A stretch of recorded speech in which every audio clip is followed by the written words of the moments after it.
A gente já vai agora fazer conexão com Murilo Fagundes, que está no Palácio do Planalto e traz mais informações sobre esse imbróglio, Murilo, envolvendo aí o governo brasileiro, o governo dos Estados Unidos. Final de semana tenso, trabalhei no final de semana. O assunto foi basicamente essa questão das algemas, primeiro levantada pelo ministro Lewandowski, ministro da Justiça, que relatou ao presidente. Hoje pela manhã, ao longo do domingo, teve essa tensão o tempo todo. O Rodrigo Pacheco, presidente do Senado, chegou a falar. Hoje pela manhã teve a reunião do Mauro Vieira, né, o chefe ali do Itamaraty, com o presidente Lula. Murilo, muito obrigado pela presença. O que é que você nos conta em relação a toda essa tensão? Oi, Léo, uma ótima tarde a você, a quem nos acompanha aqui nessa tarde de segunda-feira, uma ótima semana para todo mundo. Pois é, Léo, o governo Lula começa a semana, então, buscando formas de reação a essa ação dos Estados Unidos de deportar brasileiros portando algemas já em solo brasileiro. Mas eu trago já de início, Léo, uma fala do ministro da Justiça, Ricardo Lewandowski, que participou de um evento em São Paulo agora à tarde, e ele mesmo classifica a reação do Brasil como sóbria. Essa foi a palavra usada pelo ministro da Justiça, Ricardo Lewandowski. Ele disse que foi uma reação sóbria ao que fez os Estados Unidos e disse que o Brasil não quer provocar o governo de Donald Trump. Por que eu já trago, então, essa fala de Ricardo Lewandowski? Porque é uma reação completamente diferente daquela tomada pela Colômbia. O governo de Gustavo Petro fez ali um verdadeiro cabo de guerra com o governo de Donald Trump durante o fim de semana. Donald Trump colocou então uma taxação de 25% nas importações da Colômbia. Gustavo Petro reagiu, também colocou taxação em relação aos produtos nos Estados Unidos. E depois desse cabo de guerra, então, acaba que a Colômbia, né, aceitou ceder desde que essa deportação de cidadãos colombianos fosse feita no avião da Colômbia. No caso do Brasil, tudo aconteceu, então, inclusive esse transporte no avião dos Estados Unidos, que inclusive tem como praxe esse transporte, né, no caso, migrantes ali que estavam sendo deportados com algemas, mas o grande problema foi o uso das algemas já em solo brasileiro. Na avaliação de integrantes aqui do governo, isso não deveria ter acontecido, mas acabou acontecendo, e agora o governo busca formas de reagir a essa ação dos Estados Unidos.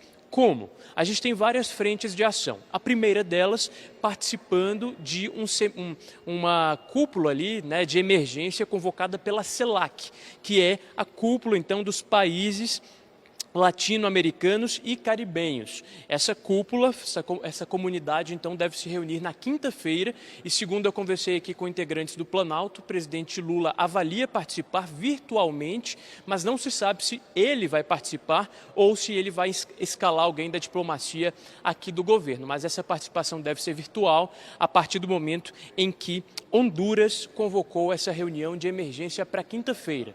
Outra frente de ação do governo brasileiro será por meio, então, do Itamaraty. Ainda hoje, pelo que eu pude conversar aqui na tarde dessa segunda-feira, o Ministério das Relações Exteriores vai solicitar ali respostas ao governo dos Estados Unidos sobre essa situação degradante pela qual passaram os brasileiros nessa deportação no fim de semana. Então, as algemas nos pés e nas mãos, nesse voo de repatriação e também essa iniciativa do governo dos Estados Unidos, tudo isso deve ser questionado pelo Ministério das Relações Exteriores ainda nesta segunda-feira. E por último, a gente tem a ação da Polícia Federal, da PF, que segundo integrantes da PF me disseram hoje, alguns desses brasileiros deportados já foram ouvidos nessa apuração preliminar. Ainda não foi aberto o inquérito, então por isso é muito difícil ainda definir um prazo, né? Alguns veículos chegaram já a determinar esse prazo, mas pelo que eu escutei ainda não há inquérito aberto, ainda há uma apuração preliminar, mas alguns brasileiros sim já foram ouvidos pela Polícia Federal, que busca entender o que aconteceu e levanta então alguns elementos desse ocorrido no fim de semana. Como eu disse, o ministro da Justiça, Ricardo Lewandowski, se posicionou mais cedo. Ele disse que a reação do Brasil foi sóbria e que o Brasil não quer provocar o governo americano, até porque a deportação está prevista em tratado, mas essa deportação não aconteceu da melhor forma, até porque os direitos fundamentais das pessoas não foram respeitados, sobretudo daqueles que não são criminosos. Aqui palavras do ministro da Justiça, Ricardo Lewandowski, que participou de um evento à tarde em São Paulo. Para encerrar minha participação aqui, Léo, eu trago uma informação que é a seguinte: o presidente dos Estados Unidos, Donald Trump, ele suspendeu o pagamento de alguns repasses para organizações que tratam da questão dos refugiados. Aqui no Brasil, a organização internacional, a OIM, Organização Internacional para os Migrantes, teve um corte, segundo eu pude apurar hoje. E o que esse corte pode afetar aqui para a gente no Brasil? A Operação Acolhida, ali na fronteira, ela recebe repasses dos Estados Unidos. E com essa suspensão dos pagamentos feita pelo presidente Donald Trump, a Operação Acolhida pode ser afetada. Então, alguns integrantes aqui do Palácio do Planalto se reuniram hoje à tarde, a Casa Civil e outros integrantes, para discutir o que fazer nesse caso, porque Donald Trump suspendeu os repasses para alguns desses organismos internacionais. E a OIM, que é um organismo que faz esses repasses para a Operação Acolhida, deve ser atingida, segundo eu escutei agora à tarde. Léo. Murilo, os Estados Unidos já falaram, quer dizer, soltou uma nota um tanto lacônica, muito curta no final de semana, em determinado momento. O primeiro movimento foi dizer que estava tratando com o governo brasileiro. De certa forma, com a Colômbia, por mais que houvesse uma comemoração ali, uma euforia com a atitude do presidente colombiano ali inicialmente, a esquerda brasileira ficou muito eufórica com aquele primeiro movimento do presidente colombiano. Acabou que o Trump falou mais alto, a Colômbia teve que recuar. Ao mesmo tempo, se começa a criar argumentos de que sempre os Estados Unidos trouxeram, nesse caso desses movimentos de repatriação, de deportação, de repatriação não, de deportação, os Estados Unidos sempre trabalharam com algemas em relação a essas pessoas, a esses imigrantes. E eu te pergunto o seguinte: o governo brasileiro, por todos esses movimentos e até por uma narrativa que começa a ser criada, que já existia um acordo, no caso do Biden com Temer, que o próprio Trump no primeiro mandato já tratava dessa forma, pode acabar, de certa forma, inviabilizando qualquer reação maior do governo brasileiro. Como é que o governo brasileiro está tratando de todos esses lados dessa história, Murilo? Exatamente, com cautela, Léo, porque você traz esse ponto que é chave, O governo brasileiro, ele busca esse equilíbrio, Claro, a diplomacia brasileira tem essa tradição, de não se colocar nessas enrascadas, não provocar outros países, mas a gente sabe que o espectro político de Donald Trump e do presidente Lula são completamente diferentes, e a visão que eles têm sobre migrantes, sobre essa questão do direito, dos direitos humanos nesse processo todo, são diferentes. O que o Itamaraty está tentando fazer nesse momento é marcar posição, claro, contra essas formas dos direitos humanos que não foram cumpridas, segundo a avaliação, mas sem também criar nenhum tipo de mal-estar mais intenso, como aconteceu na Colômbia. Então, sim, está prevista a participação na cúpula da CELAC. Hoje o presidente Lula falou ali com Vladimir Putin, que é uma figura importante para os BRICS. Então, há alguns movimentos, algumas ações que estão sendo monitoradas aqui pelo governo brasileiro, mas nada que possa causar um mal-estar maior. E isso fica muito claro na fala do ministro Ricardo Lewandowski. Ele diz que a reação do Brasil foi sóbria e que o Brasil não vai provocar o governo de Donald Trump. Com essas duas falas, então, fica mais do que claro que o Brasil não vai reagir de uma forma mais intensa como aconteceu na Colômbia. O Brasil vai buscar movimentos, claro, para contrariar, para, no caso, refutar a forma como os Estados Unidos conduziram esse processo, mas não deve tomar uma decisão ou assumir uma postura de enfrentamento em relação ao governo de Donald Trump. Obrigado aqui pela presença no Poder Expresso. Agradeço muito aqui todas as informações, todos os comentários. Um forte abraço para você, um bom trabalho. Um abraço, Léo, para você e para todo mundo que nos acompanha. Vinícius Bicalho, muito obrigado mais uma vez aqui pela presença, aqui com a gente no SBT News, aqui no Poder Expresso. Vinícius, tem uma controvérsia muito grande em relação a essas pessoas, a esses deportados que chegaram no Brasil neste final de semana. Isso acabou criando uma tensão muito grande. O ministro da Justiça brasileiro reagiu. Hoje se teve uma reunião muito claramente para tratar desse tema entre o ministro de Relações Exteriores, o Mauro Vieira, com o presidente Lula. Há muito claramente uma preocupação em relação a esse tema, que acabou se ampliando também, aí se a gente pensar na própria crise entre Colômbia e Estados Unidos, que é outro tema que a gente trata aqui também no SBT News ao longo do final de semana. Mas vamos lá, para colocar a bola no chão, Vinícius, e você foi chamado aqui para nos ajudar exatamente nesse ponto, eu te pergunto o seguinte.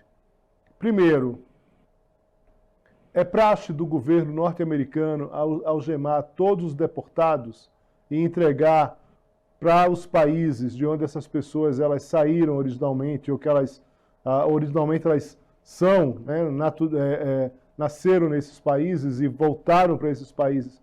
Primeiro, é uma praxe e em que medida isso está previsto nas próprias regras norte-americanas? Muito obrigado mais uma vez pela presença. Léo, boa tarde, é um prazer estar aqui com vocês. É importante frisar que o cumprimento da lei penal nos Estados Unidos ele é tratado com tolerância zero, onde quem age como agente do Estado para cumprimento da lei e da ordem tem o dever de algemar o suspeito ou condenado, e normalmente é falado que é algemado para sua segurança, tendo em vista que os agentes de segurança pública dos Estados Unidos usam a força para conter a situação, muitas vezes até de forma desmedida. Mas a lei aqui ela é cumprida com muito rigor e tolerância zero. E a gente vê que no Brasil nós temos uma maior tolerância, uma preocupação principalmente com a dignidade, o constrangimento da pessoa detida.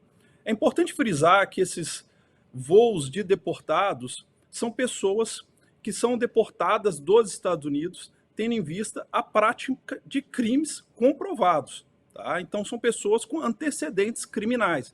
Não são pessoas que entraram, o país deu a oportunidade de voltar e foram voluntariamente. O que a gente deve discutir é um eventual excesso ou não das autoridades americanas. Agora, é importante frisar que os voos de pessoas deportadas, o procedimento padrão dos Estados Unidos é que os deportados vão algemados para garantir a segurança de todos no voo e da tripulação. Essa é a conduta padrão do governo americano. Isso foi feito dezenas de vezes com o Brasil. Salvo engano, o acordo foi assinado com o presidente Michel Temer e até o presente momento veio cumprindo-se dessa forma. O que a gente viu no último voo, que teve um problema no ar-condicionado e fez com que houve uma certa agitação no voo, e quando o avião pousou em Manaus, ali é jurisdição brasileira. E ali já não vale mais as leis americanas, mas sim as leis brasileiras. E as leis brasileiras, elas tratam esse ponto de uma forma bem diferente das leis americanas.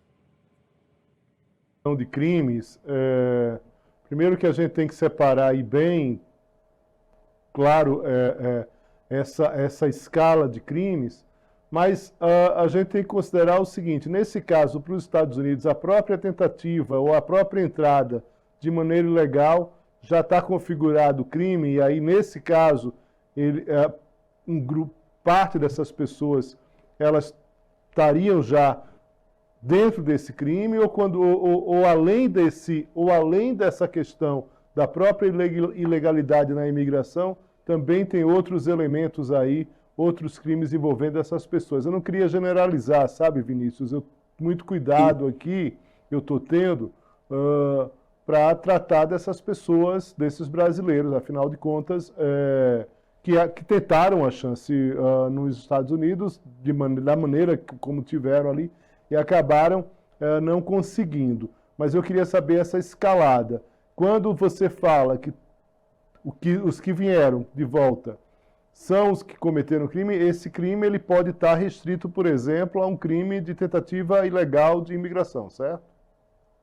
Olha, Léo, entrar ilegalmente nos Estados Unidos é um crime, mas não é um crime que está na ordem de prioridade da deportação americana no atual momento. Inclusive, uma das pessoas que concedeu a entrevista foi amplamente divulgada na internet, tem uma condenação na Califórnia de crime de lavagem de dinheiro.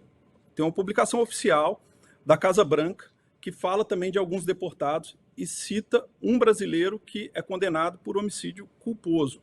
Por que eu estou frisando isso, Léo? Que é muito importante que no atual momento eu percebo que essa situação da imigração americana ela vem sendo tratada de uma maneira muito aflorada, especialmente fora dos Estados Unidos. Porque a pesquisa do New York Times, que foi feita no mês de janeiro, poucos dias antes da posse, 87% dos americanos apoiam as medidas de deportação para imigrantes com antecedentes criminais, o que é a ordem de prioridade no atual momento. Então, as pessoas que estão sendo, no atual momento, detidas e colocadas em processo de deportação não são pessoas que simplesmente entraram no território dos Estados Unidos e estão sendo devolvidas ao Brasil. As pessoas que estão sendo procuradas dentro do território americano são pessoas que cometeram crime. Existem pessoas que entram em processo automático de deportação, que são pessoas cujo crime foi única e exclusivamente entrar nos Estados Unidos. Então nós estamos falando de duas situações. Pessoas que, dentro dos Estados Unidos, são identificadas e colocadas em processo de deportação, pessoas que são pegas logo no ato da entrada. Essas pessoas que foram pegas só no ato da entrada são pessoas que não cometeram crimes além desse. Então são duas situações diferentes. Volto a frisar aqui. O que acontece? O procedimento padrão dos Estados Unidos em qualquer processo de transgressão a uma norma penal é se algemar a pessoa imediatamente. Isso choca nós brasileiros, tá? Agora, isso é absolutamente comum. Se você pegar um motorista aqui nos Estados Unidos que dirigiu com teor alcoólico acima do limite, o policial automaticamente irá algemá-lo. O que eu estou querendo colocar aqui não é nenhuma apologia e defesa aos Estados Unidos, porque, na minha visão, esse tipo de conduta, ele muitas vezes oferece um excesso, porque, como muito bem você tentou identificar aí no início, tem pessoas que não têm potencial de perigo, e algemar essas pessoas talvez seja um excesso dentro do nosso juízo de valor. Mas, de acordo com a lei americana, não há nenhum tipo de transgressão. E aí é o ponto que choca, porque no Brasil nós temos uma preocupação ao algemar as pessoas. Quantas vezes em reportagens a pessoa tampa a algema, evita se algemar na frente das câmeras? Isso é muito comum no Brasil, mas nos Estados Unidos não é comum, porque a prioridade no Brasil é a dignidade do detido. Nos Estados Unidos, a prioridade é a segurança da coletividade, inclusive dos agentes públicos que estão trabalhando. Então, essa diferença de prioridade, de onde o bem jurídico tenta tutelar, que causa esse espanto no Brasil e em alguns outros países do mundo.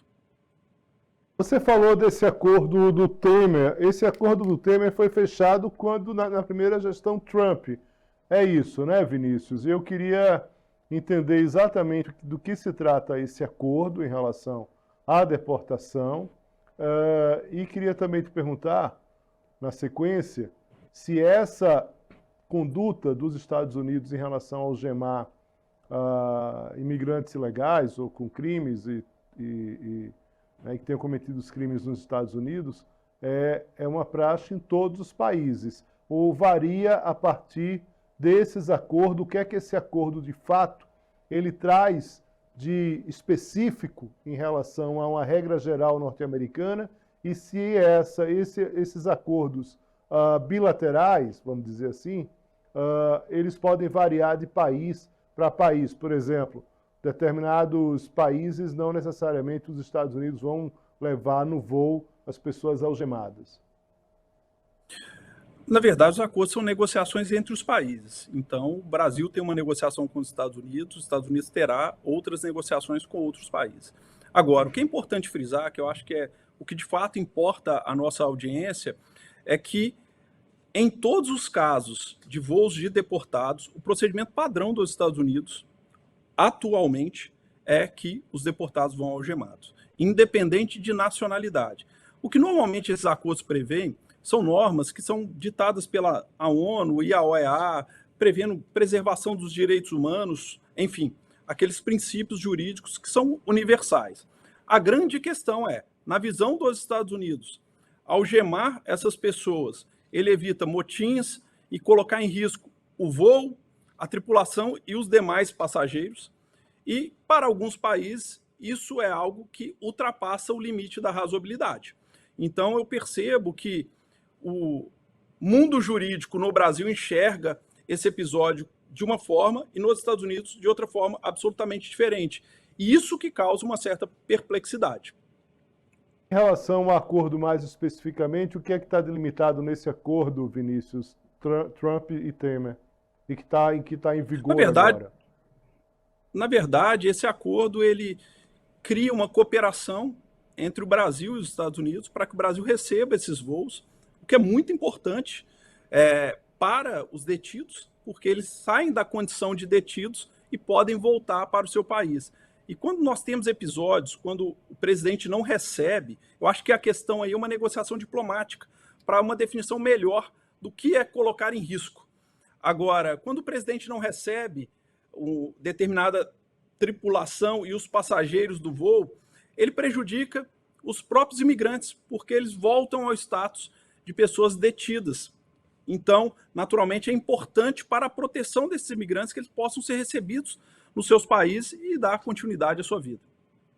Você está falando muito claramente em relação a essa tensão Estados Unidos e Colômbia. No caso da Colômbia ter se negado inicialmente, o presidente colombiano ter se negado inicialmente a não receber, mas acabou recuando, né? Acabou tendo que refazer ali as contas e viu que precisava receber, precisava fazer essa autorização. É isso que você está falando, Vinícius? Sim, sim. É ruim, na verdade, Léo, sem fazer juízo de valor, que eu acho que o presidente da Colômbia ele tem que defender os interesses da Colômbia e dos colombianos. O mesmo acontece com o presidente dos Estados Unidos. Agora, nós não podemos deixar de maneira nenhuma que essas pessoas que são imigrantes que estão sendo deportadas, muitas delas em situação de fragilidade econômica, fiquem no meio de uma briga entre países. Muito bem, Vinícius Bicalho, muito obrigado mais uma vez aqui pelos esclarecimentos. Eu acho que serve aqui para colocar um ponto, né, um outro lado dessa história que de fato ganhou as redes. Você tem, engraçado, um movimento em determinado momento da esquerda brasileira apoiando o presidente colombiano e logo depois o presidente colombiano viu que tinha que recuar porque de fato não dava para enfrentar os Estados Unidos. Acabou sendo um anticlímax em relação às torcidas partidárias tão em voga nesse país para qualquer tema. Vinícius, muito obrigado a você pela participação. Forte abraço, bom trabalho. Léo, eu agradeço muito pelo convite mais uma vez. Acho que é um tema que a gente tem que tratar com extrema responsabilidade, como o programa faz. Qualquer disputa migratória não existe vencedores e vencidos. Nós estamos falando de um problema que é social no mundo todo e eu acho que nem Trump nem o presidente da Colômbia venceu. Acho que a gente precisa encontrar um bom termo para que isso seja feito com dignidade. Muito obrigado.